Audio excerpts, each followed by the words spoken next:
and gentlemen, welcome. Today is my distinct pleasure to introduce a man who is recognized. The battle of evolution is only one skirmish in a much larger war.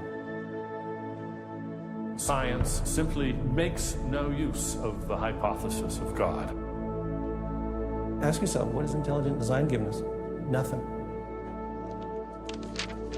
We cannot accept intelligent design as an alternative scientific theory. They will never accept that we have a better argument. They just pester us and they waste our time.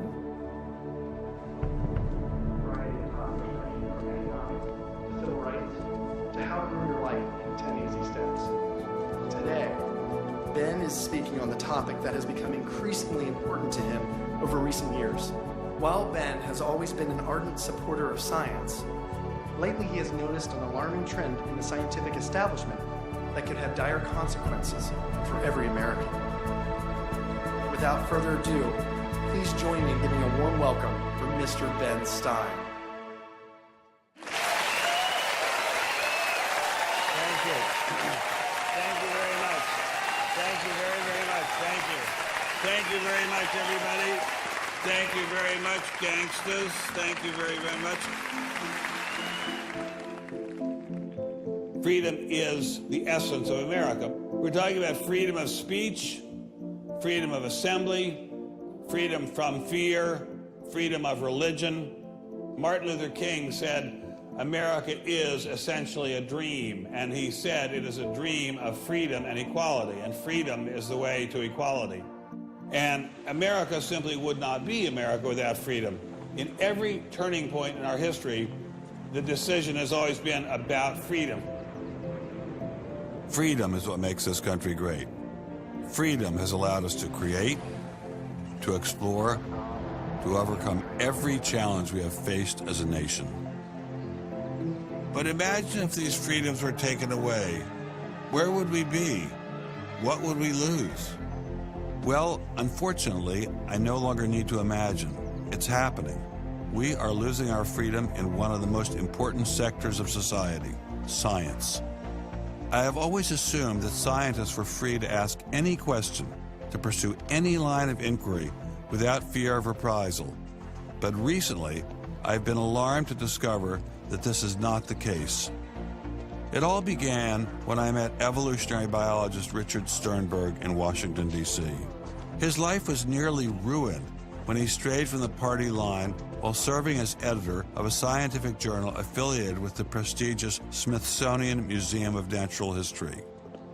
Your office was over there?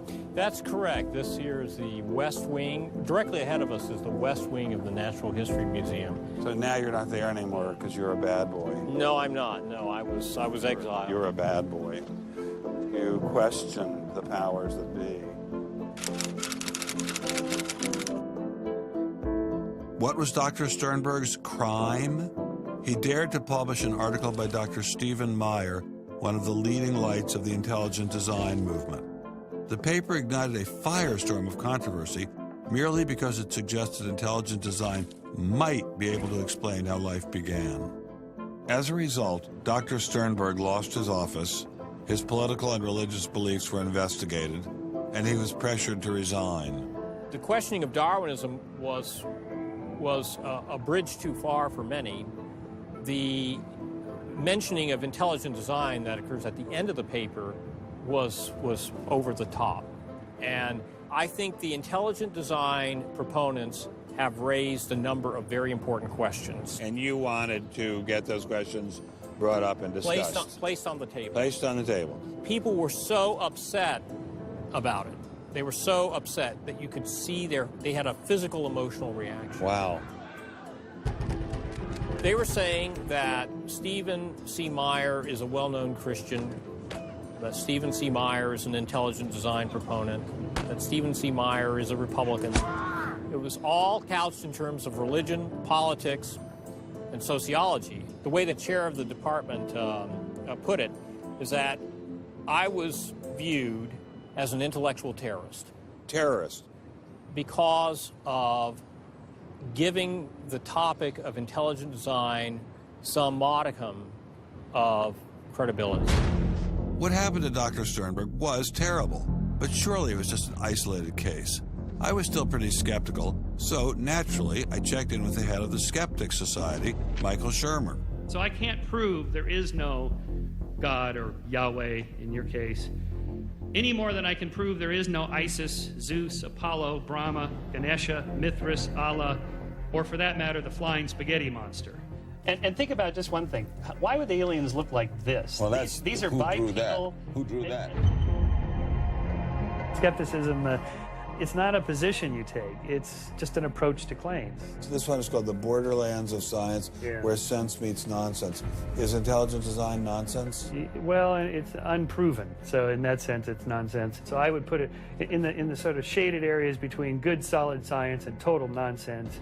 You know, it's sort of 3/4 of the way toward the nonsense side.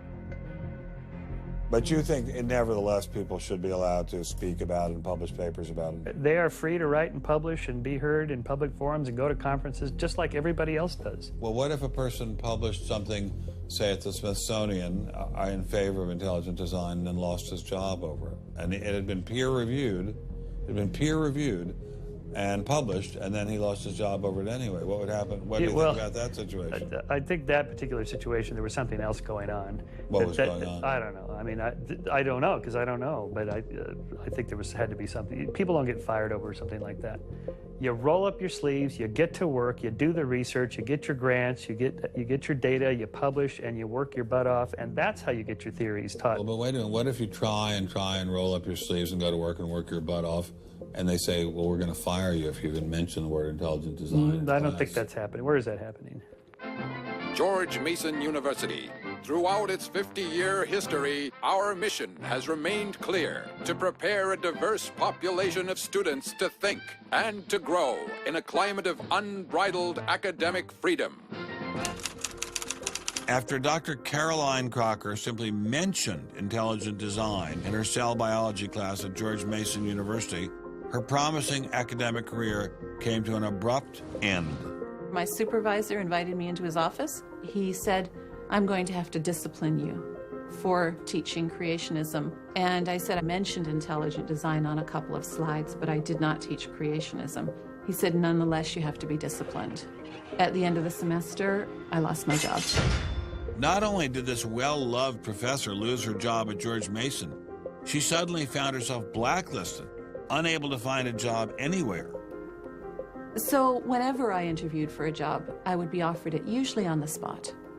Since this has happened, and since people can Google my name, I'm finding that when I send my credentials, I do get interviews. I get many interviews, but I never get offered a job. I don't tell them about my science sin. I was only trying to teach what the university stands for, which is academic freedom. There's nothing to be learned in neurosurgery by assuming an accidental origin for the parts of the brain that we work on. It wasn't just biologists who were feeling the Darwinist wrath. When neurosurgeon Michael Egnor wrote an essay to high school students saying doctors didn't need to study evolution in order to practice medicine, the Darwinists were quick to try and exterminate this new threat. A lot of people on a lot of blogs called me unprintable names that were printed. There are a lot of very, very nasty comments. Other people suggested that people call the university I work at and suggested perhaps it's time for me to retire. I realized when I kind of went public with my doubts about the adequacy of Darwin's theory that I would encounter criticism. What has amazed me is the viciousness and the sort of baseness of it. I'm an old guy. I have tenure. I'm academically safe. But the young people and what is happening to them in America right now because of this scientism gulag is really terrible. Apparently, Professor Marks was not as safe as he thought. A few months after this interview, Baylor University shut down his research website and forced him to return grant money once they discovered a link between his work and intelligent design. In order to attract grants, you have to market yourself. So you put up sites and call yourself labs and groups and things like that in order to get visibility. And in my entire experience in academia, I never went to any superior and asked them any permission to put up any of these labs. So the fact that this was singled out, let alone shut down, is jaw-dropping. It's astonishing. I have never been treated like this in my about 30 years in academia. Shut up, you freak! I say shut up! It's a man! If you peel back the onion, I think that there is no doubt that the center of this is my work in what some would call intelligent design. People really get emotional about this. Whenever you say intelligent design in a room of academics, them's fighting words. Creationists. Astronomer Guillermo Gonzalez found himself in a fierce shootout with Iowa State University following the publication of his book, arguing that the universe is intelligently designed. Despite a stellar research record that has led to the discovery of several planets, his application for tenure was denied, putting his career in jeopardy. I worried about my tenure a little bit in 2005 when the petition was being circulated because I viewed that as a strategy of Hector Avalos and his associates to try to poison the atmosphere on campus against me because he knew I wasn't tenured yet and I was very vulnerable. I have little doubt that I would have tenure now if I hadn't done any professional work on intelligent design. Dr. Gonzalez had this advice for scientists who might be thinking about following his example. If they value their careers, they should keep quiet about their intelligent design views. We know there are times and places to be quiet, and other times and places when we can make noise if we want to. Will you show us? Of course. Boys and girls, how would you like to show some of the ways we know of being quiet? It's the kind of thing where you just learn to keep your mouth shut. In addition to those scientists who were willing to appear on camera, we encountered many more who didn't dare show their face for fear of losing their jobs. You use an intelligent design perspective to get the research done, but you're not allowed to talk about it in public.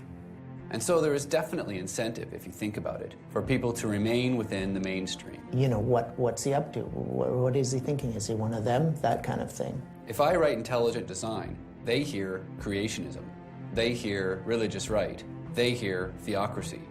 So it appears Mr. Shermer, the self-styled skeptic, was wrong on this one. Intelligent design was being suppressed in a systematic and ruthless fashion. But maybe intelligent design should be suppressed.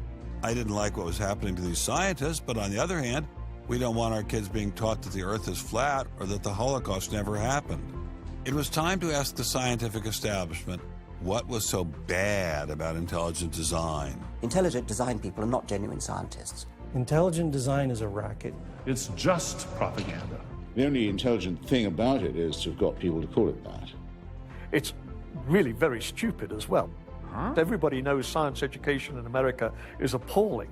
What we don't need at this time is intelligent design in the classrooms. To present intelligent design stunts their educational growth. It stunts their intellectual growth. But what I don't understand is how these animals could have been on Earth millions of years before man. And the Bible says the whole Earth was created in only 6 days. It wasn't just the educational aspects of intelligent design that had scientists concerned. Many suspected the movement masked a much larger agenda. Intelligent design is a set of excuses to squeeze creationism into the classrooms. Get intelligent design in the schools today, and we can have school prayers tomorrow. Any other complaints? Can you imagine anything more boring? The boredom attached to ID is supreme. It is so boring that I can't even bother to think about it much anymore. It's just utterly boring. Love is in the air, everywhere I look around. Love is in the air, every sight and every sound. Love was in the air, all right, but none of it was directed toward intelligent design.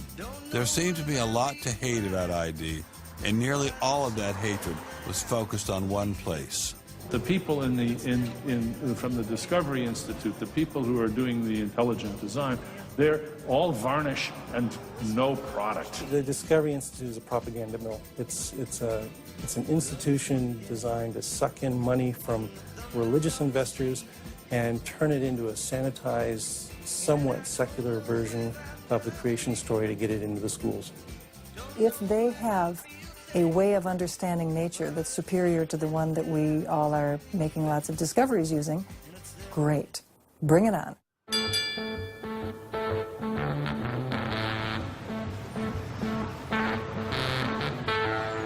We are really, really lost. I think it's on 3rd. I think it's on 3rd. I think it's down there. I have no idea where this place is.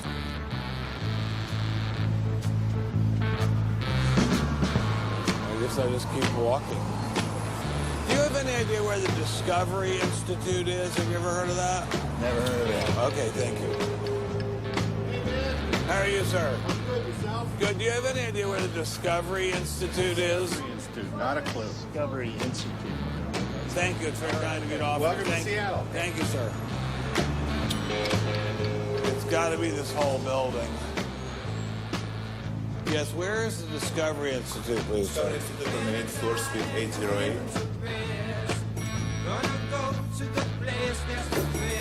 Okay, very good. Aha!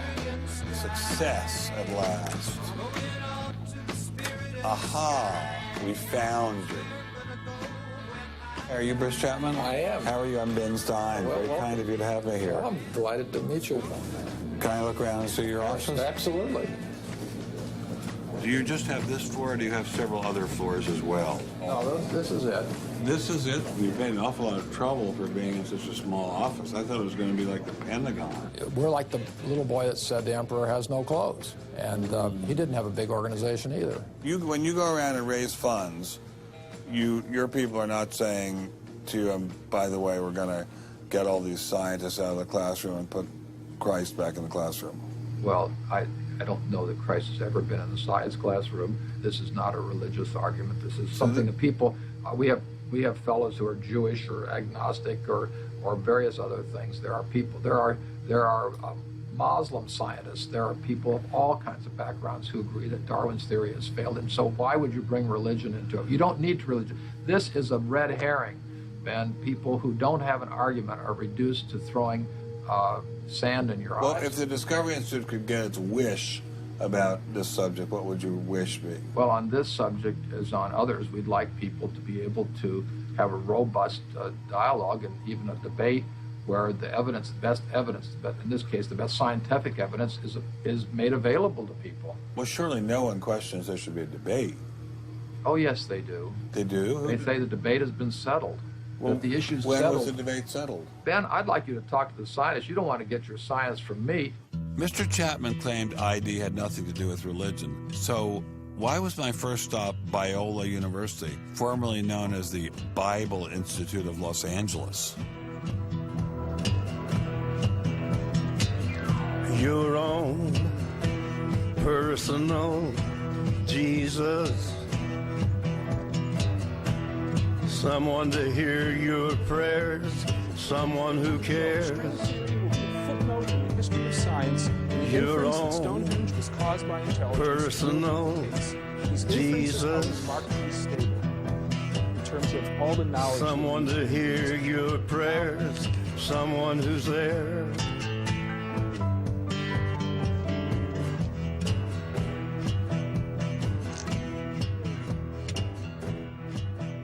How much money have you ever gotten from Jerry Falwell? $0. How about Pat Robertson? 0. Are you a minister? No. Are you a priest? No. Pastor? No. Youth pastor? Oh, I did teach Sunday school once. Has this all been resolved? I mean, aren't we all Darwinists now? Except for a few cranks like you? Well, it's a funny thing that questions that aren't properly answered don't go away. This question is loaded with all kinds of political baggage, but one-on-one at a scientific meeting after the third or fourth beer, My experience has been that many evolutionary biologists will say, yeah, this theory's got a lot of problems. So you're meaning to tell me that there really is a debate among scientists about whether or not evolution occurred? Well, evolution is a kind of funny word. It depends on how one defines it.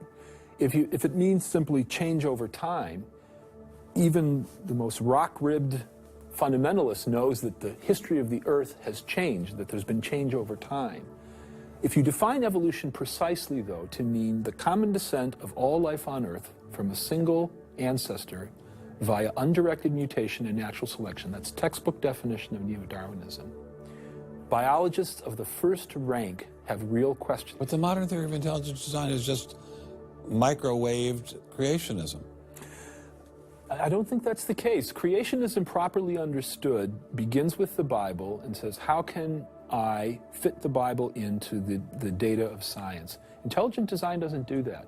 Intelligent design is the study of patterns in nature that are best explained as a result of intelligence. So intelligent designers believe that God is the designer? Not necessarily. Intelligent design is a minimal commitment scientifically to the possibility of detecting intelligent causation. Dr. Nelson didn't sound like a crazy person, but I still suspected ID was nothing but reheated creationism. My next stop didn't seem like it was going to alleviate those fears. I didn't crawl out of the ocean, I didn't come from no monkey. Science tends to forget evolution's just a theory. They present it in the textbooks and on animal TV. Like it's fact, but tell me, were you there 12 million BC?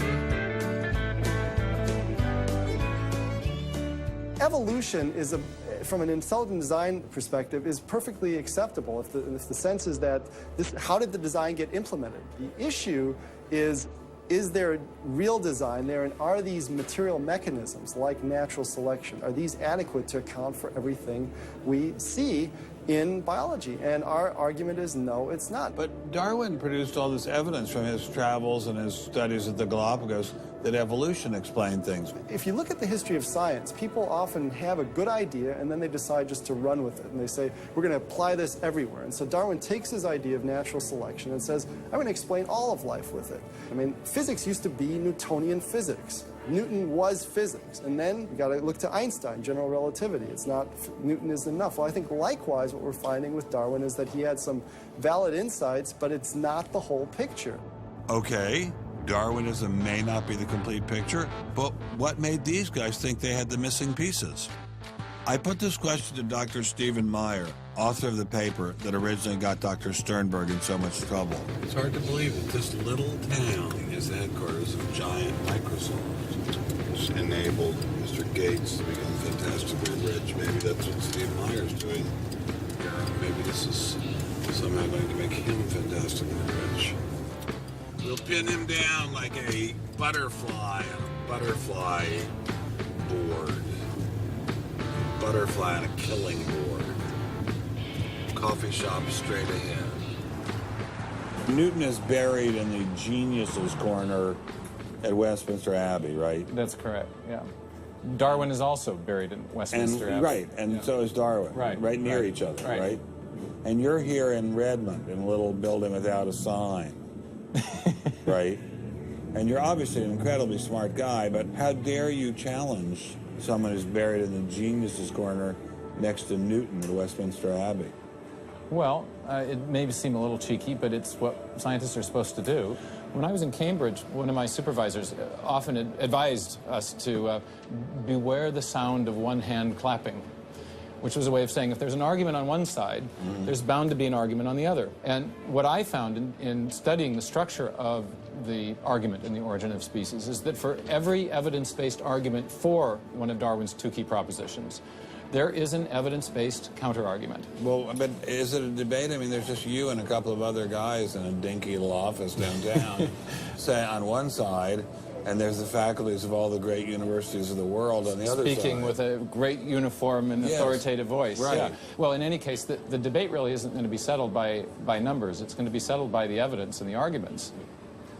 While I was still in Bill Gates country, Dr. Meyer recommended I check in with molecular biologist Jonathan Wells. What kind of names do they call you?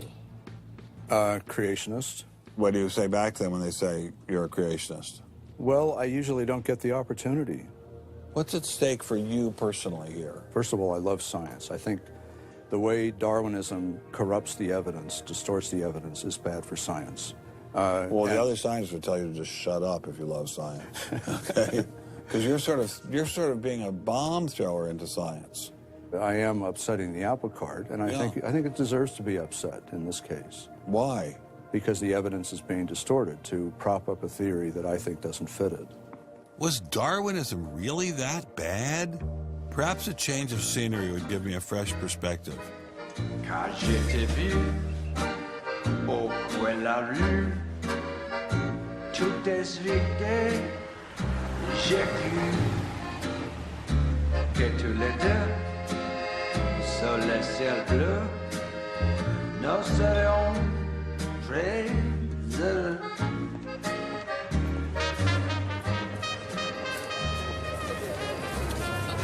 Mr. Berlinski, I assume?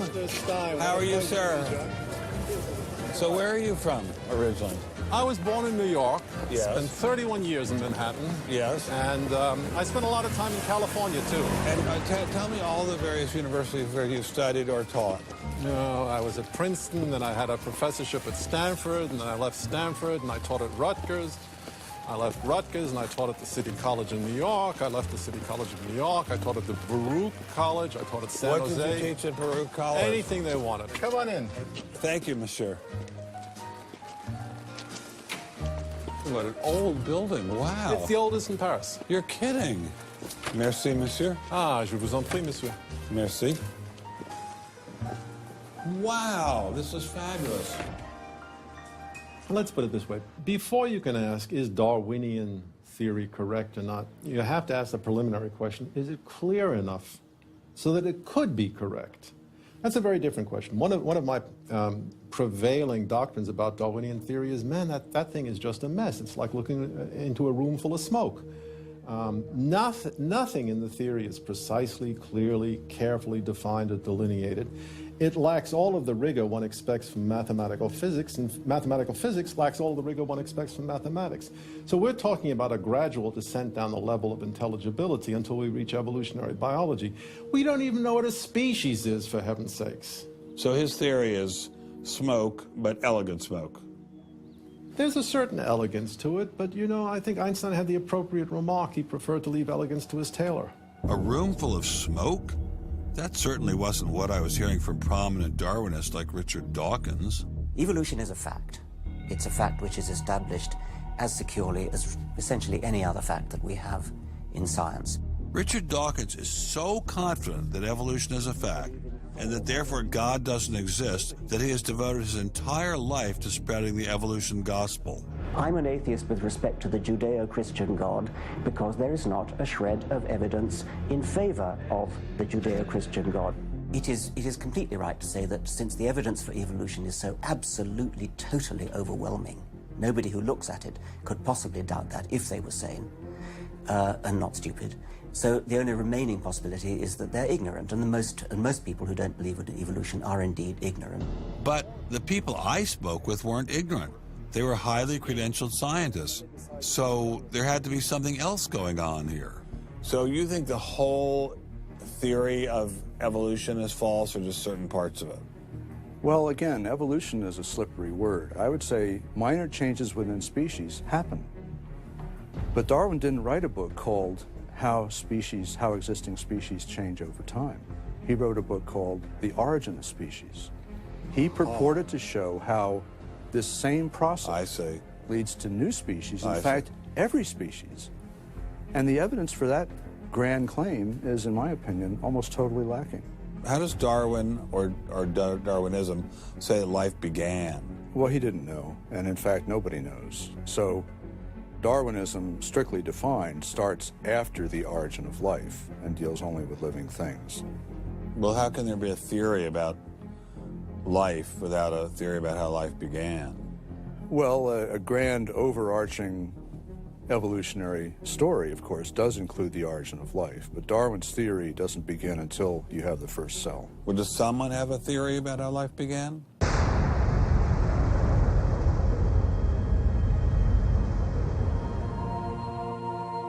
This is the story of a small planet in space called Earth. For a typical Darwinian explanation of how life originated, Dr. Wells directed me toward this documentary. The chemical elements essential for life, hydrogen, oxygen, carbon, and nitrogen, were now in place. What was needed was a way of combining them. Perhaps the energy came from lightning. Whatever it was. Excuse me? Whatever it was, energy managed to arrange these chemical ingredients in just the right way. Whatever it was? I was hoping for something a little more scientific. The most popular idea has been that life emerged spontaneously from primordial soup. In 1953, Stanley Miller mixed water, methane, ammonia, and hydrogen to simulate the early Earth's atmosphere. Then he ran electricity through it in an attempt to jumpstart life. It's alive! It's alive! It didn't work. While the initial results seemed promising, 50 years later, most serious scientists have abandoned this approach in favor of alternate theories. Prominent Darwinist Michael Roos attempted to explain one of them to me. He wasn't kidding. How did we get from an inorganic world to the world of the cell? Well, one popular theory is that it might have started off on the backs of crystals. My crystal ball. Molecules piggybacked on the back of crystals forming, and that this led to more and more complex. But of course, the nice thing about crystals is every now and then you get mistakes, mutations, and that this opens the way for natural selection. But at one point there was not a living thing. Yeah. And then there was a living thing. How did that happen? Well, that's just I've just told you. And I don't see any reason why you shouldn't go from very simple to more and more complex to more and more complex. I don't either, but I don't know how you get from mud to a living cell. That's my question. Yes, well, I've told you. I think it was on the back of crystals. On the backs of crystals. On the backs of crystals is at least one hypothesis, yes. So that's your theory, and you think that is more likely and less far-fetched than intelligent design? I think it is. I wouldn't put Ben Stein's money on Dr. Roos's joyriding crystals, but it did make me wonder, what were the chances of life arising on its own? It's been speculated that probably there would have to be a minimum of about 250 proteins to provide minimal life function. If that's really true, then I think it's almost inconceivable that life could have happened in some simple step-by-step way. Okay, so the simplest form of life requires at least 250 proteins to function. What's so difficult about that? Welcome to the Casino of Life. Who wants to spin for a chance to win? Oh, sure. I'll give it a shot. What do I win? Take a look at this. Huh? How about the world's first single-cell organism? This perfectly aligned string of proteins could be yours. Now, take a spin.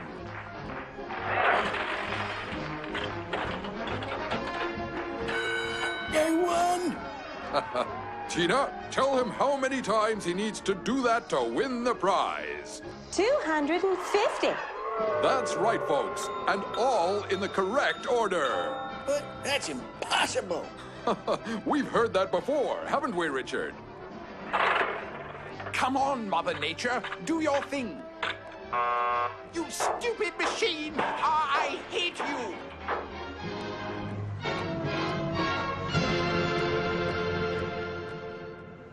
We're talking about something that's staggeringly improbable, roughly 1 in a trillion, trillion, trillion, trillion, trillion, trillion. Let all of life choose a million, a trillion, trillion. The number is essentially zero. Something has to skew nature to choose the ones that work. So, in the game of life, it looks as if the house always wins.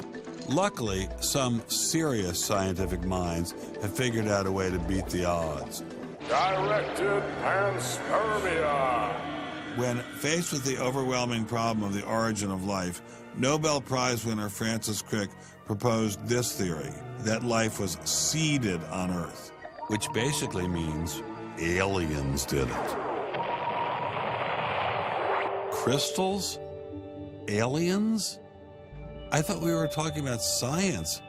not science fiction. We don't know what caused life to arise. Did it arise by a purely undirected process? Or did it arise by some kind of intelligent guidance or design? And the rules of science are being applied to actually foreclose one of the two possible answers to that very fundamental and basic and important question. So the rules of science say we will consider any possibility except one that is guided. Exactly.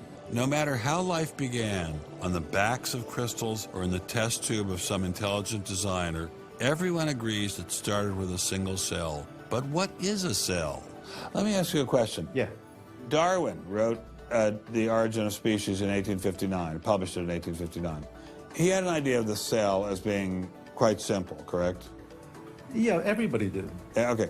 If he thought of the cell as being a Buick, what is the cell now in terms of its complexity by comparison? A galaxy.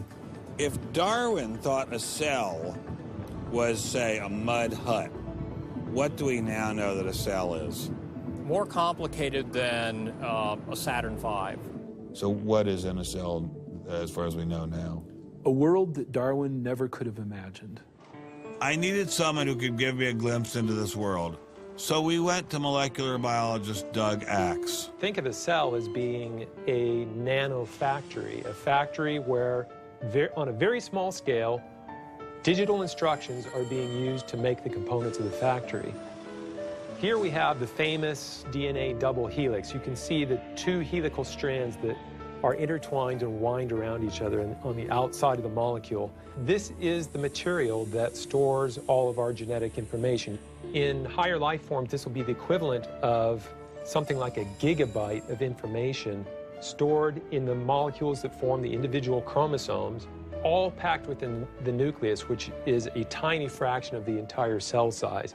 So what does DNA do? Well, the information in DNA ends up providing the information for sequencing the amino acids to make protein. We have information in a one-dimensional form that provides the information for a three-dimensional form.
I'm finally just beginning to grasp the complexity of the cell. Are there systems within the cell that go well beyond Darwinian evolution? Some type of cellular technology that drives adaptation, replication, quality control, and repair? What if these new mechanisms have massive design implications? Well, I say, so be it. The cell really is like nothing we've ever seen in the physical world. That's got to be firmly grasped. That's not something we can just say, oh, well, it's just a little bit more of the same old, same old. It's not the same old, same old. We are finding is that there's information that's in the cell that cannot be accounted for in terms of these undirected material causes. So there's, it has to be. And so there's some other, so it has to be an information source. So one of the key questions faced by modern biology is, where do you get information from? Well, Darwin assumed that the increase in information comes from natural selection. But natural selection reduces genetic information, and we know this from all the genetic population studies that we have. And where does the new genetic information going to come from? Well, that's the big question.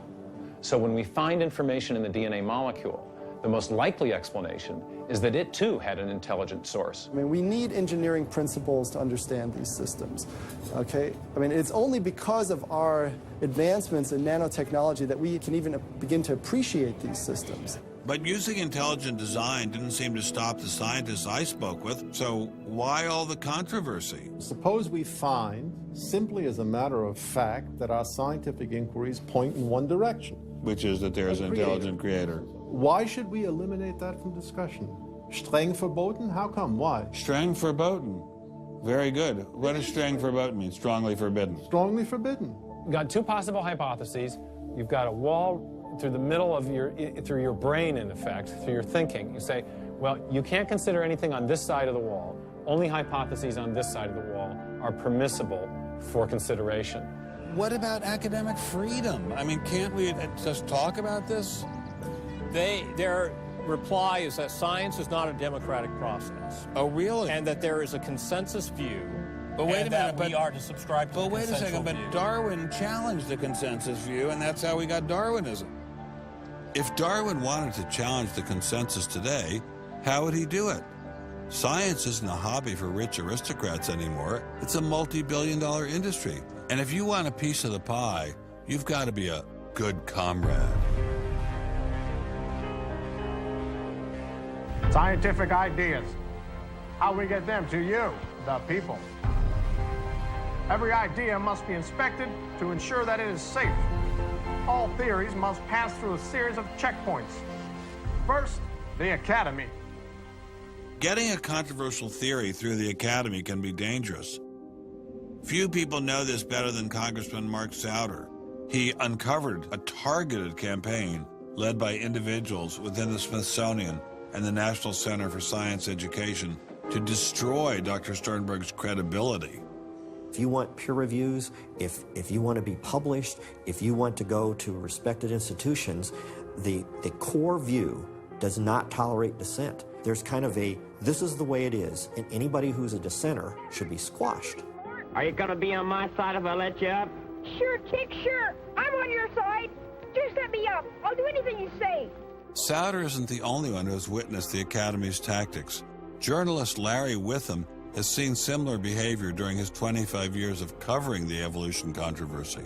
Once you're thick in science, you can't question the paradigm. But if you want to get grants, if you want to be elected to high positions, if you want to get awards as a promoter of public education of science, you can't question the paradigm. People cannot be trusted to form their own opinions. This business about open-mindedness is nonsense.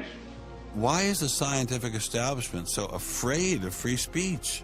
There is this fear that if one aspect of the theory is closely scrutinized, there's going to be an unraveling. Who are you? Oh, I am the great and powerful Wizard of Oz. I interviewed dozens and dozens of scientists, and when they're amongst each other or talking to a journalist who they trust, they'll speak about, it's incredibly complex, or molecular biology is in a crisis. But publicly, they can't say that. Keeping a keen eye on the Academy are various watchdog organizations. Listen to Eugenie Scott of the National Center for Science Education. The NCSE has been at the heart of virtually every evolution controversy over the past 25 years, vigorously defending the Darwinian gospel. We have had a lot of business, unfortunately, at NCSE in the last few years, because virtually every state in which science education standards has come up for consideration has had a big fight about the coverage of evolution in them. NCSE was started by a group of scientists and teachers who were very concerned because in the late 70s and early 80s there were a lot of attempts to pass equal time for creation science and evolution laws. And clearly this is something that neither scientists nor teachers liked. It wasn't exactly help the creationists are coming, but it's, kind of along those lines. Most scientists just throw up their hands and say, creationists, they drive me crazy, you handle it. We've worked a lot with science education organizations. The most important group we work with is members of the faith community, because the best kept secret in this controversy is that Catholics and mainstream Protestants are okay on evolution. Are you sure about that, Eugenie?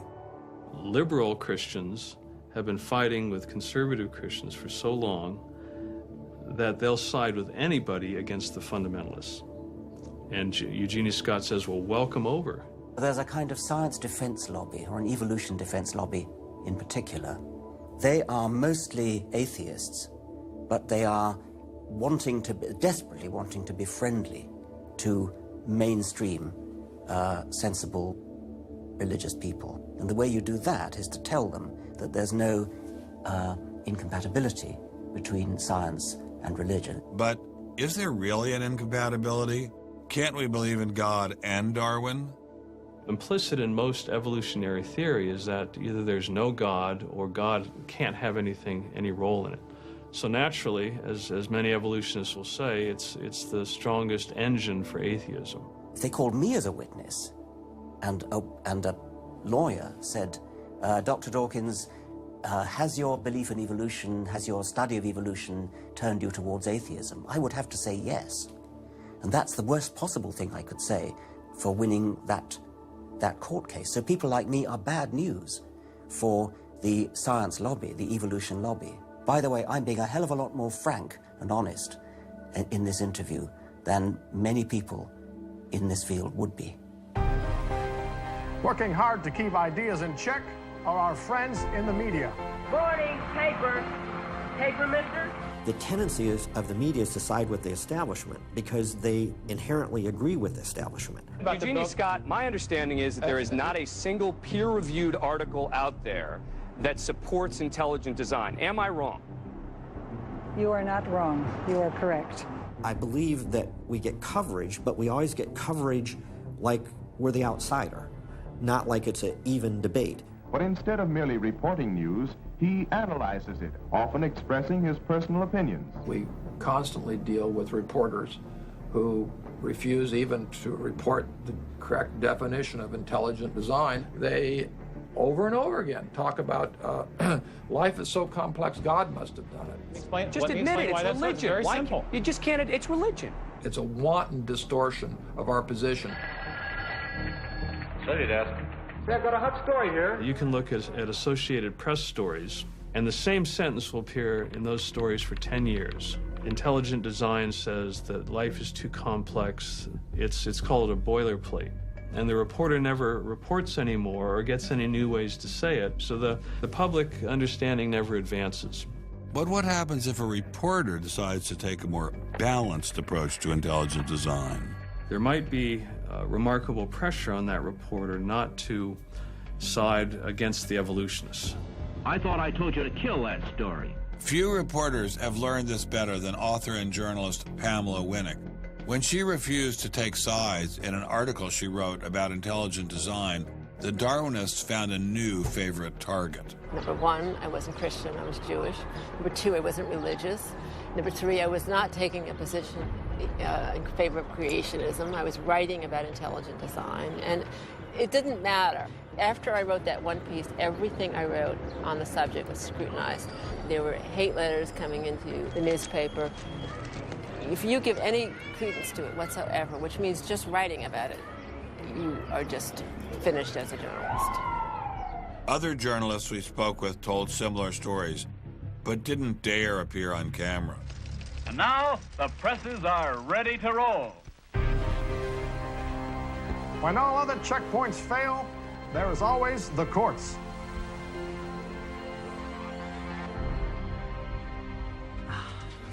We have spent an enormous amount of time trying to prove to the court what everybody already knows, that intelligent design is a particular religious belief. But I thought scientific questions were settled by the evidence, not by taking people to court and suing them. How do other countries deal with such disputes? Dr. Marcy Giertuk, a population geneticist who now represents Poland in the European Parliament, was able to shed some light on this topic. The censorship of teaching criticism of evolution is and always was much stronger in, say, in your country, in the United States, than it ever was in Poland. Why? Why would the censorship? That is because you have a political correctness in your country. These issues are brought to court And the court says what you can and what you cannot teach. We want to know what you teach, what books you use, how you teach it. We never had that sort of way of deciding scientific issues in Poland. We never had the courts involved. So you are saying that as far as the teaching of science is concerned, Poland is freer academically than the United States? I think in this particular issue of evolution, I think this is true. But how effective are the courts in deciding such matters? What about the general idea that intelligent design is doomed as a result of several recent legal setbacks? I think court cases don't decide anything. I mean, if you look at the Scopes trial, who won that trial? It wasn't the evolutionists. I mean, it was the Tennessee law was upheld, barring evolution. And yet, in the popular imagination, Scopes is the hero. Inherit the Wind, that movie, which is really bogus history based on the Scopes trial, has carried the day. These issues go much deeper than any decision by a judge. The evolution debate does seem to run much deeper than the courts, much deeper even than science. To generate this level of hostility, ID must threaten something at the very core of the Darwinian establishment. The entire globe is today the site of a momentous conflict. It is the challenge of ideas.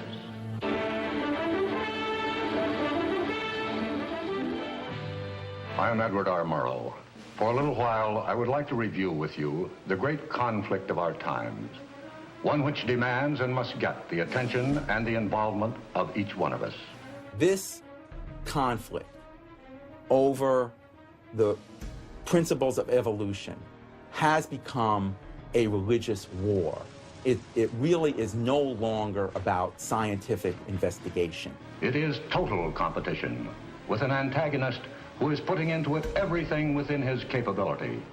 The situation has reached a point where many of evolution's top apologists have switched from defending Darwinism to attacking religion in what they see as a bid to stamp out intelligent design at the source. Richard Dawkins is the best example of this. His recent book, The God Delusion, has sold over 1 million copies worldwide. The God Delusion is my long-expected, long-worked-on, full-frontal attack on religion. To me, science is about trying to explain existence, and religion is about trying to explain existence. It's just that religion gets the wrong answer.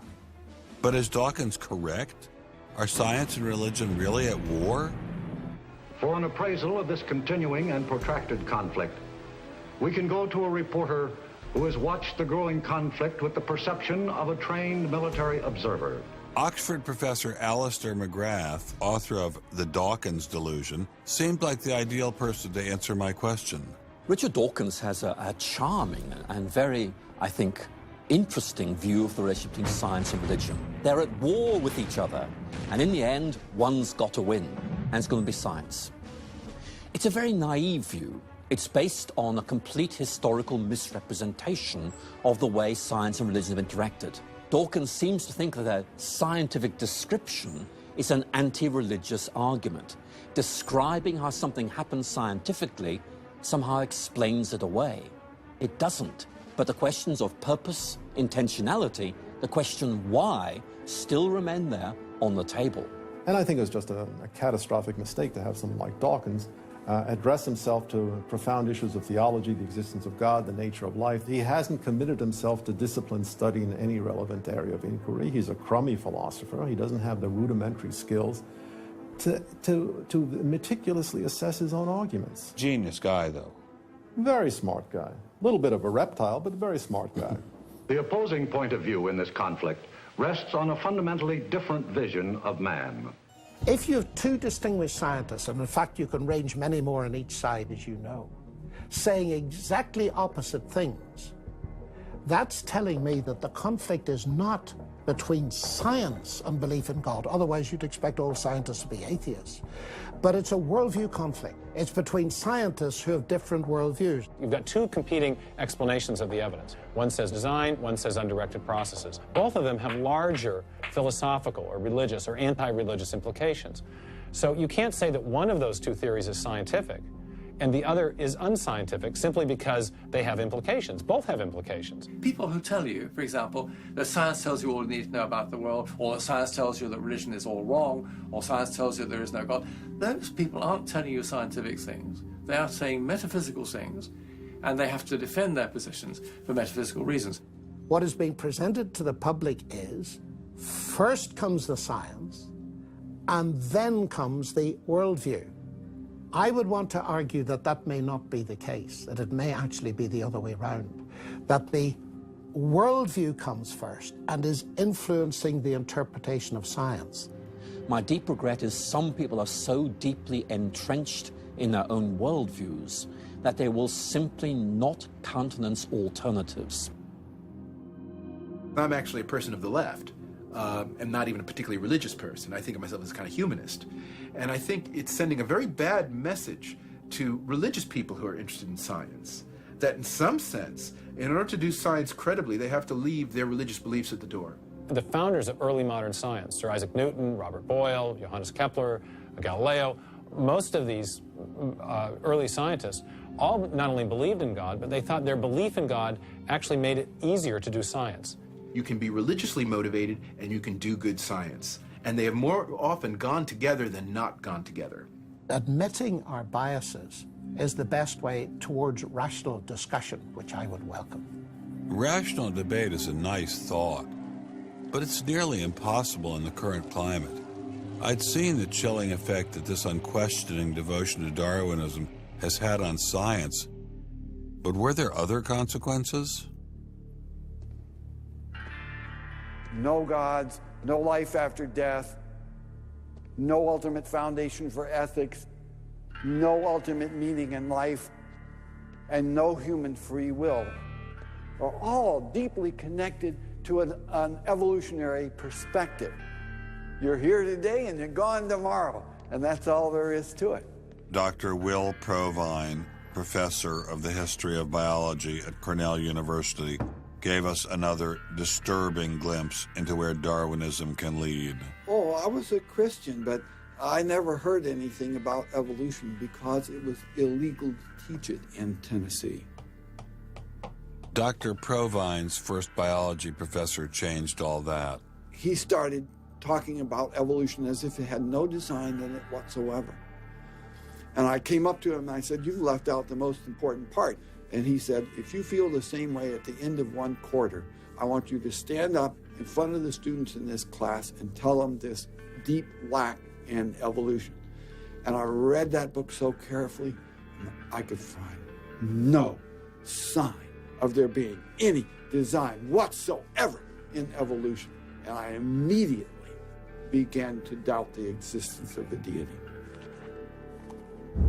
But it starts by giving up an active deity, then it gives up the hope that there's any life after death. When you give those two up, the rest of it follows fairly easily.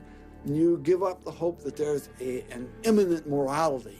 And finally, there's no human free will. If you believe in evolution, you can't hope for there being any free will. There's no hope whatsoever of there being any deep meaning in human life.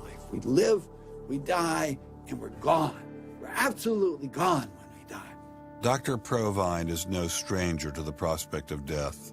Nearly a decade ago, he was diagnosed with a large brain tumor. Let's suppose my tumor comes back, as it almost certainly will. Well, I'm not going to sit around like my older brother did last year, and he was dying of ALS, Lou Gehrig's disease. He wanted desperately to die, but we couldn't help him die. I don't want to die like that. I'm going to shoot myself in the head long before then. I'm going to do something different. I hope these are empty words for my friend, Dr. Provine, because shortly after this interview was recorded, he learned his brain tumor had returned.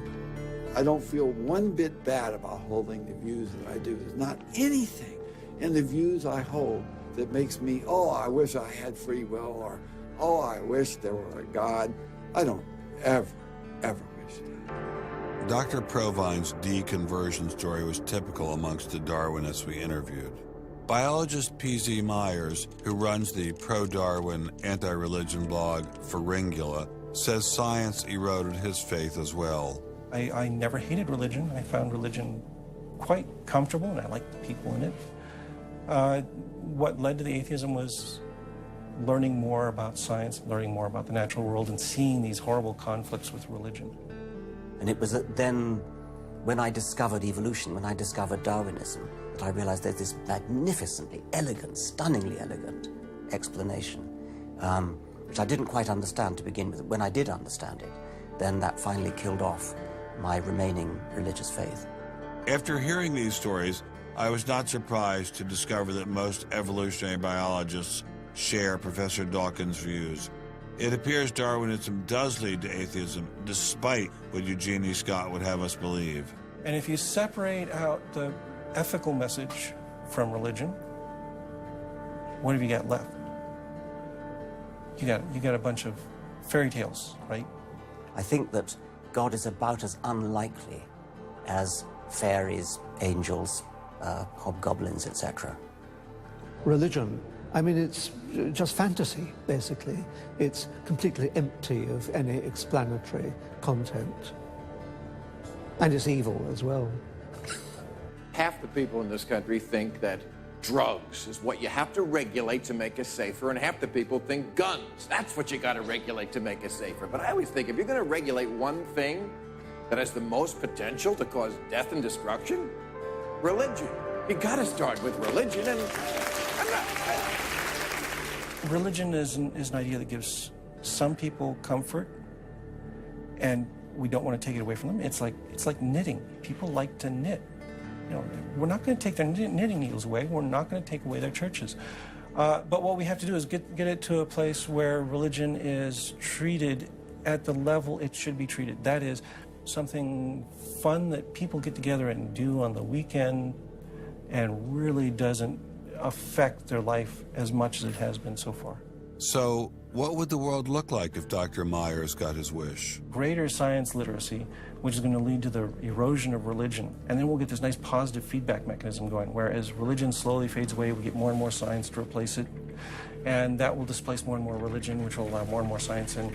And we'll eventually get to that point where religion has taken that appropriate place as a side dish rather than the main course.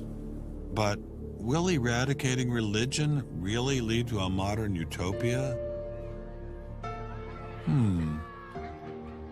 Let me try to imagine that. And let's let history be our guide.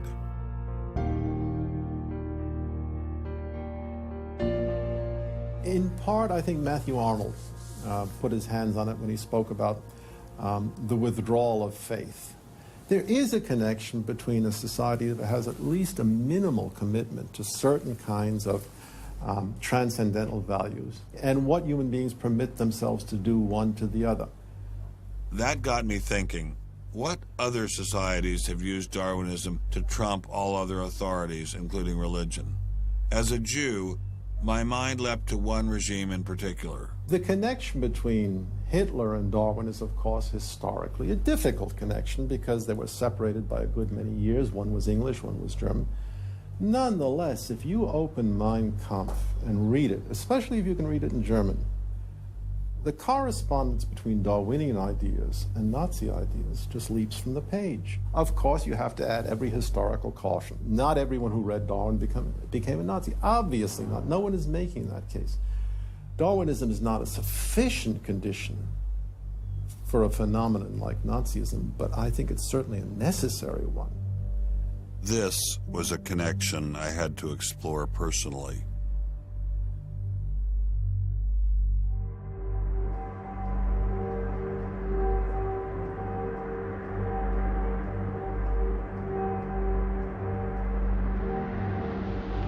American officers arrive at a Nazi institution seized by First Army troops. Under the guise of an insane asylum, this has been the headquarters for the systematic murder.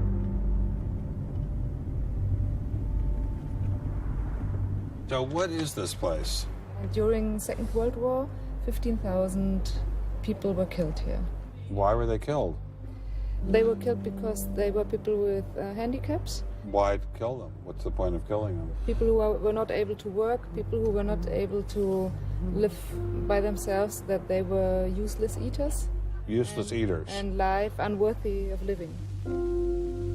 This idea grew up in the 20s. So long before National Socialism, biologists, anthropologists, they thought that maybe mankind could, or the government could interfere into the growth of the population. I see. And they had the utopia that they would have a society without illness and without handicap. Alles Lebensschwache geht in der Natur unfehlbar zugrunde.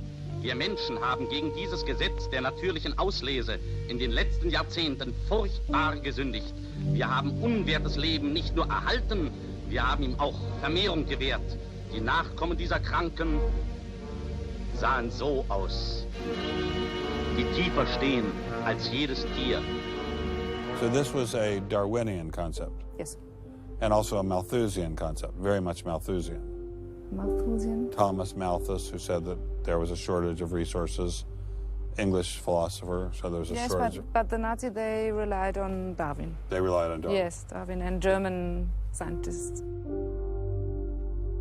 Patients were led down this hallway to Nazi doctors who decided who would live and who would die.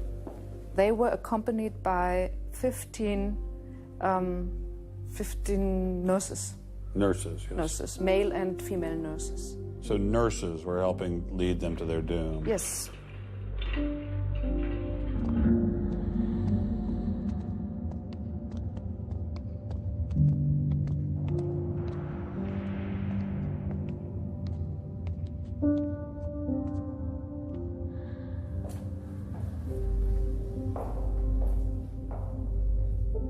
So were the prisoners told they were taking a shower? Yes, they were taking a shower, and here was 1 or 2 showers. So how many people were brought into this room? 60 to 70.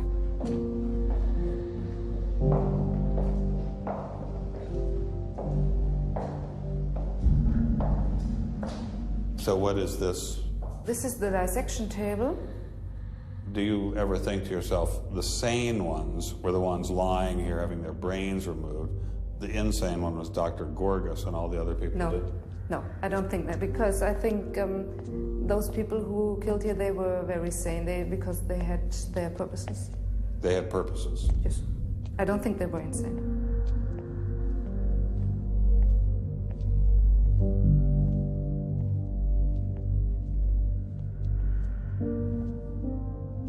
They had 2 crematory ovens. I see. And they killed about 70 people. A day? So a day, so they had... That's barely enough time. And they only killed from Monday to Friday. So... Because the people who were doing the killing needed to have the weekend off. If you met Dr. Gorgas today, what would you say to him? I don't know. I don't think that it's my role to tell him something. It's difficult to describe how it felt to walk through such a haunting place, to know that these cold stone and tile walls were the last things the victims of Hadamar ever saw. I wanted to explore this connection further, so I met with the author of From Darwin to Hitler, Dr. Richard Weikart. Hitler and many of the physicians that carried out this program were very fanatical Darwinists, and particularly wanted to apply Darwinism to society. Was wir uns unter der deutschen Jugend der Zukunft wünschen, ist etwas anderes, als was die Vergangenheit sich gewünscht hat. Wir müssen einen neuen Menschen, auf das unser Volk nicht an den typischen Degenerationserscheinungen dieser neuen Zeit zugrunde geht. Many of these people in the 19-teens, 1920s, who were putting forward some of these ideas about racism were considered the leading scientists. These were Darwinists who were taken seriously by fellow academics. It's not to say that all academics believed it. These leading academics, were there any of them who were Americans? There were plenty of Americans who were saying similar kinds of things. Not only were Americans saying such things, they were pioneers in this fledgling science known as eugenics. They thought they could help evolution along by sterilizing the so-called feeble-minded and prohibiting them from getting married. Physicians who are aware of the history of 20th century American medicine harbor some bad feelings towards Darwinists because of eugenics. And the eugenics, which was an attempt to breed human beings, it was the darkest chapter of American medicine ever. There were 50,000 people involuntarily sterilized because they were deemed unfit to breed, basically. Eugenics isn't just history. The spirit of the movement lives on today. Margaret Sanger was the head of Planned Parenthood. She was very fanatical in her promotion of eugenics. In fact, Planned Parenthood was all about birth control for the impoverished and lower classes to try to help improve the species.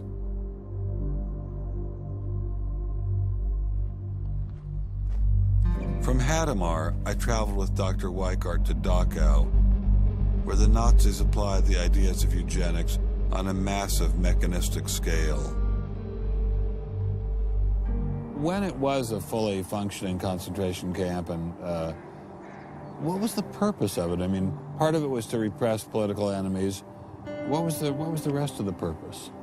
Well, beyond the repression of the political enemies, which was its purpose at the very beginning, then later on it transformed into repressing racial enemies. And sometimes those categories overlapped because sometimes they thought that these people were political enemies because they were inferior biologically. The war itself was part of the Darwinian struggle for existence for Hitler. And he saw the extermination of the Jews as one of those fronts to this warfare going on as this Darwinian struggle for existence. Would you say that Hitler was insane? No, I wouldn't say he was insane. I think he had imbibed some very, very wrong ideas. And in fact, I think he took the logic of them in certain ways that brought him to take very radical solutions for them. Would you say he was evil? Oh, I'd definitely say he was evil. Is there such a thing as evil? Oh, I think there is. And is there such a thing as good? Oh, definitely. And evil can sometimes be rationalized as science. Oh, sure. And evil can sometimes be rational. When it's rationalized as science, and I think when it's rationalized in this particular way in particular, I think Hitler thought he was doing good. He thought he was doing good? Oh, I think so. He thought he was benefiting. He thought he was benefiting humanity by driving evolution forward and creating a better humanity.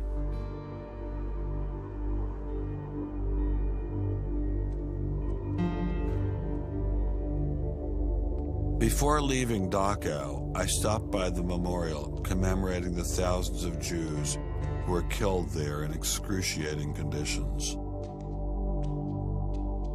I know that Darwinism does not automatically equate to Nazism. But if Darwinism inspired and justified such horrific events in the past, could it be used to rationalize similar initiatives today? There's a good German expression, so fängt es immer ein. I mean, it always begins in the same way. Something to remember in the context of United States discussions of euthanasia and abortion. It always begins in the same way. There seems to be an excellent argument for getting rid of useless people by killing them. Or at least it seems excellent to the people advancing the argument. It's the love affair with death and, the euthanasia and this movement going on, which I find appalling. And the idea is that, immediately rid our society of anybody who might be a drain. And think of people in economic terms. And I think that's where some of the Darwin fits in, actually. It's just a devaluing of human life. First of all, if you take seriously that evolution has to do with, the transition of life forms and that life and death are just natural processes, then one gets to be liberal about abortion and euthanasia. All of those kinds of ideas seem to me follow very naturally from a Darwinian perspective, a deprivileging of human beings, basically. And I think that people who want to endorse Darwinism have to sort of take this kind of viewpoint very seriously. And when we see an elite, and it is an elite that controls essentially all the research money in science, saying there is no such thing as moral truth, science will not be related to religion. I mean, it's essentially official policy of the National Academy of Science that religion and science will not be related. I mean, hey, that cuts off a lot of debate, doesn't it? What's going to happen if this doesn't change? Well, I think we're watching it happen, aren't we? I needed time to think, so I traveled to the birthplace of this idea.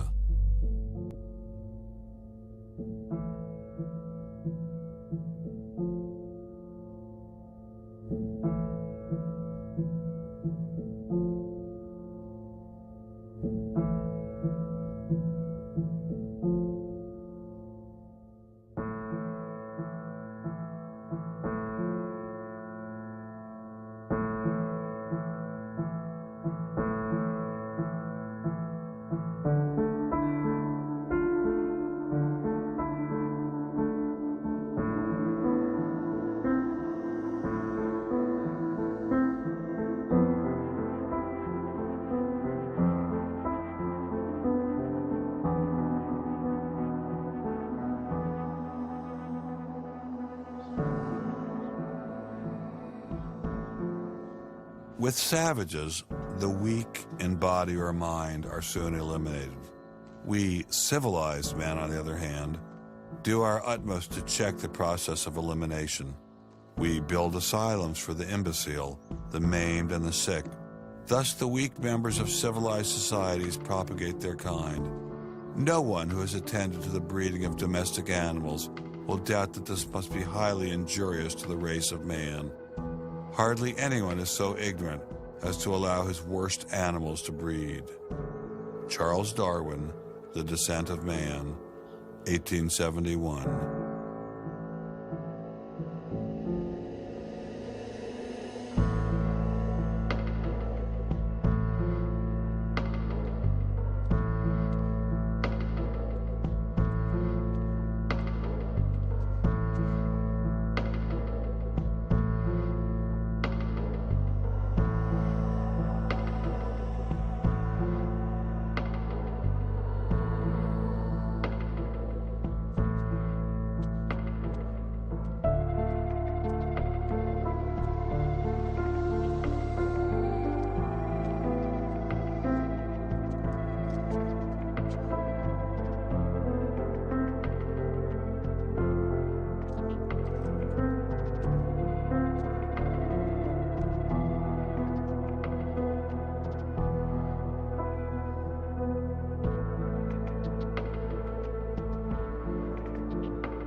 Throughout the Cold War in Germany, there was this wall erected to keep ideas out. It was erected by people who held an ideology, that were afraid of a competition from other ideas that would come into their society. And what we're seeing happening in science today is very much like that. But I think that's just a strategy for protecting a failing ideology from competition. America didn't become the great nation that it is by suppressing ideas. It progressed by allowing freedom of speech and freedom of inquiry. Thomas Jefferson got it right when he wrote, "We hold these truths to be self-evident, that all men are created equal, that they are endowed by their Creator with certain unalienable rights, that among these are life, liberty, and the pursuit of happiness." Hundreds of thousands of Americans have given their lives to protect these values, but now they're under threat once again. It wasn't just scientists who were being expelled. It was freedom itself, the very foundation of the American dream, the very foundation of America. If we allowed freedom to be expelled in science, where would it end? The Darwinian establishment is so massive and so entrenched, it appears impenetrable. I couldn't bring it down myself, but I could at least confront those who had expelled the scientists I'd met. What would you say if you had Eugenie Scott sitting next to you? What would you say to her?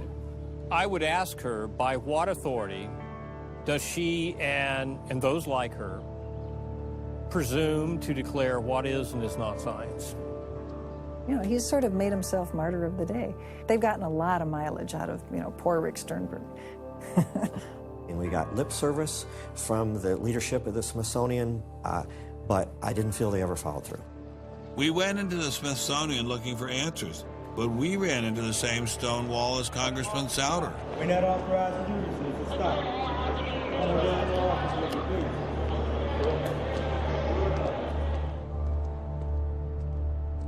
He said, nonetheless, you have to be disciplined, and I lost my job. We did get an interview with a spokesman from George Mason, but it was impossible to knock him off his script. Her contract was not renewed.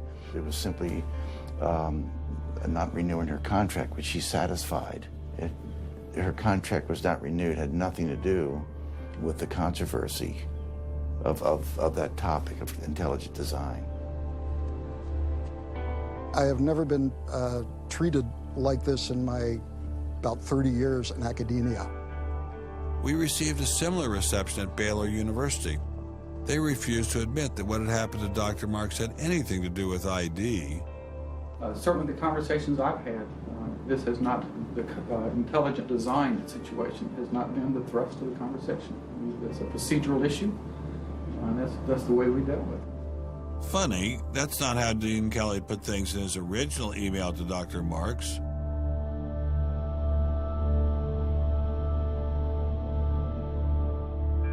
I'm not mixing my religion with my science. The questions that I ask in my intelligent design research are perfectly legitimate scientific questions. At least the top guns at Iowa State were willing to own up to their actions. What we wanted to stop is the use of the name of ISU to validate intelligent design elsewhere, and we did succeed.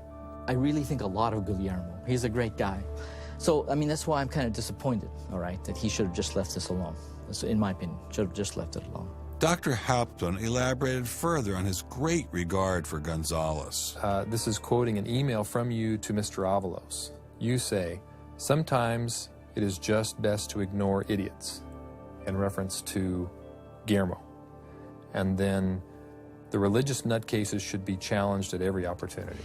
Yeah, because, for example, you...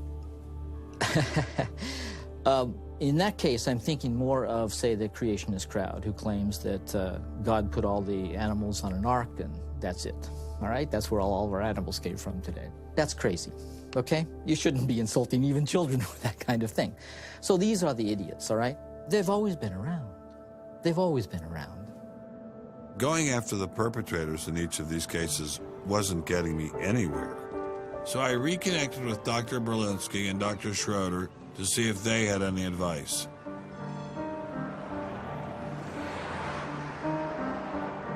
There's a boundary to what science will accept right now. I think the parallel is exactly this wall coming down. Ask any Berliner from the east side what it meant to have the wall come down. If it is possible to make a break in the wall that will allow academia to ask these fundamental questions that exist and allow them in the science classrooms as well. It'd be nice to see the scientific establishment lose some of its prestige and power. It'd be nice to see other questions being opened up. Above all, it'd be nice to have a real spirit of self-criticism penetrating the sciences. What can I do to bring down the wall? Is there anything I can do? Make it apparent to the world that a wall exists. There are vast numbers of persons who talk about academic freedom. And there is academic freedom as long as you're on the correct side of the wall. But if you're on the wrong side of the wall, as we mentioned a few moments ago, you lose tenure, and that's a given. I took Dr. Schroeder's words to heart. Obviously, I couldn't take down the wall myself, but I could confront one of its modern architects.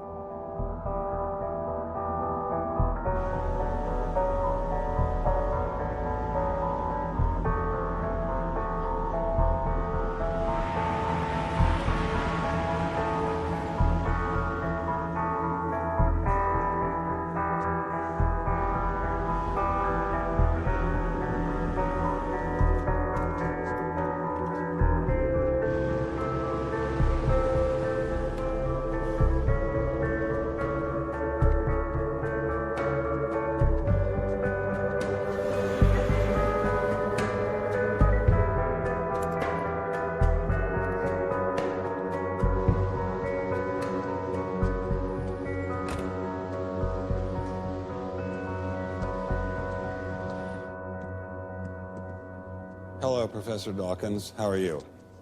I'm Ben Stein. I'm so sorry to keep you waiting. How are you? Fine, thank you.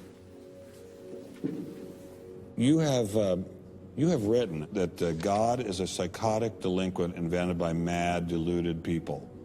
No, I didn't say quite that. I said something rather better than that. Oh, well, please tell us what you said. Please tell us what you said. Well, I would have to read it from the book. No, please.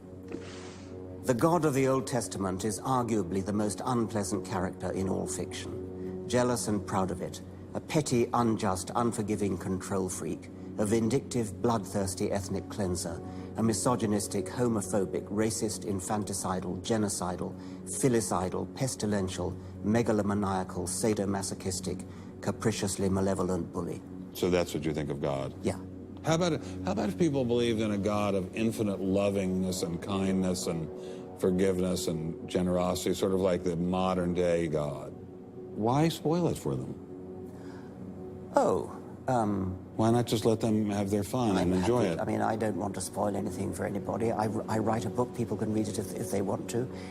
I believe that it is a liberating thing to free yourself from primitive superstition. So religion is a primitive superstition? Oh, I think it is, yes.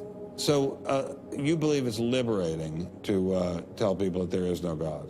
I think a lot of people, when they give up God, feel a great sense of release and freedom. Why do you think that? I mean, what's your dad? What's your scientist? What's your dad? I think, well, I've had a lot of letters saying that, and I've... There are 8 billion people in the world, Dr. Dawkins. How many letters have you had? No, I haven't done that. That's quite true. Professor Dawkins seemed so convinced that God doesn't exist that I wondered if he would be willing to put a number on it.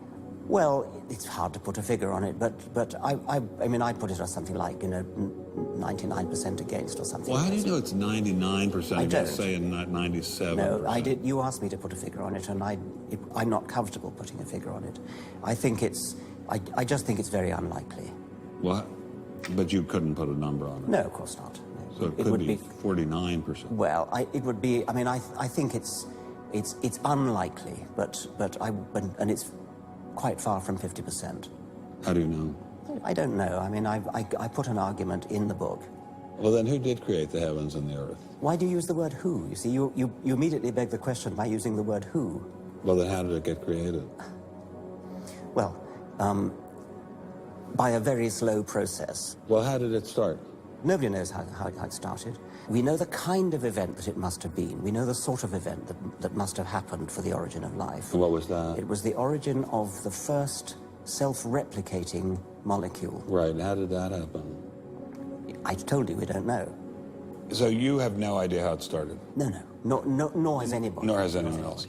What do you think is the possibility that intelligent design might turn out to be the answer to some issues in genetics or in evolution? It could come about in the following way. It could be that at some earlier time, somewhere in the universe, a civilization evolved by probably some kind of Darwinian means to a very, very high level of technology and designed a form of life that they seeded onto perhaps this planet. Now, that is a possibility and an intriguing possibility. And I suppose it's possible that you might find evidence for that if you look at the details of biochemistry, molecular biology. You might find a signature of some sort of designer. Wait a second. Richard Dawkins thought intelligent design might be a legitimate pursuit? And that designer could well be a higher intelligence from elsewhere in the universe. Well, but that higher intelligence would itself have had to have come about by some explicable or ultimately explicable process. It couldn't have just jumped into existence spontaneously. That's the point. So Professor Dawkins was not against intelligent design, just certain types of designers, such as God. So the Hebrew God, the God of the Old Testament, he doesn't exist in your view? Certainly. I mean, that would be a very unpleasant prospect. And the Holy Trinity of the New Testament, nothing like that. Do you believe in any of the Hindu gods? Like Vishnu? How can you ask such a question? You don't, right? How could I? I mean, why would I, given that I don't believe in any others? You don't believe in the Muslim God? No. I mean, why do you even need to ask? Well, I just wanted to be sure. So you don't believe in any God anywhere? Any God anywhere would be completely incompatible with anything that I've said. I assume. Yeah. I just wanted to make sure you don't believe in any God anywhere. No. What if after you died you ran into God? He said, "What have you been doing, Richard? I mean, what have you been doing? I've been trying to be nice to you. Yeah. I gave you a multi-million-dollar paycheck over and over again with your book, and look what you did." Bertrand Russell had that point put to him, and he said something like, "Sir, why did you take such pains to hide yourself?" But if the intelligent design people are right, God isn't hidden. We may even be able to encounter God through science, if we have the freedom to go there. What could be more intriguing than that?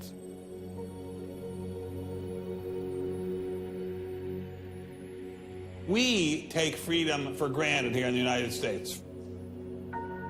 Freedom is what this country is all about. And a huge part of freedom is freedom of inquiry. But now, I'm sorry to say, freedom of inquiry in science is being suppressed. Behind me stands a wall that encircles the free sectors of this city, part of a vast system of barriers. There are people out there who want to keep science in a little box where it can't possibly touch a higher power, cannot possibly touch God. Those barriers cut across Germany in a gash of barbed wire, concrete, dog runs, and guard towers.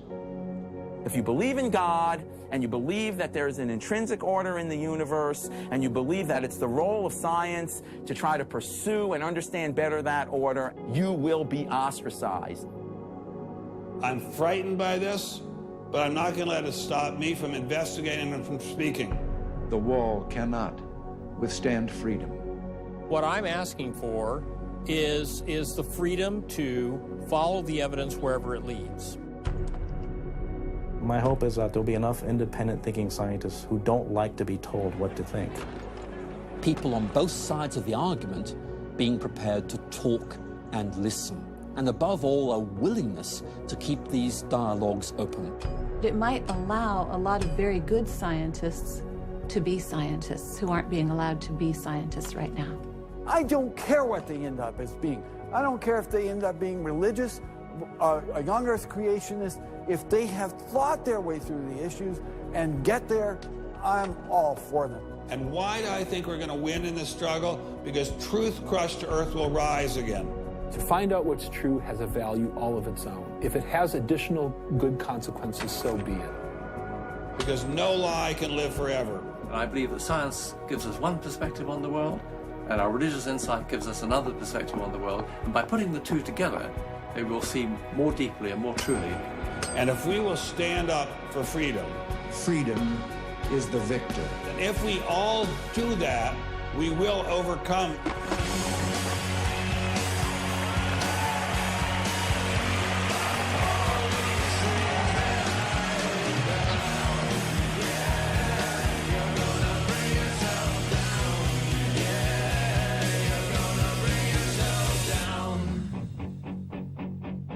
I've taken a first step by speaking out on this issue. But if the wall is to come down, we all have to do our part. Some of you will pay a heavy price for speaking out. You may even lose your job. I guarantee you'll get hate email. But if you don't get involved, will anyone be left to carry on this struggle? Anyone? Anyone?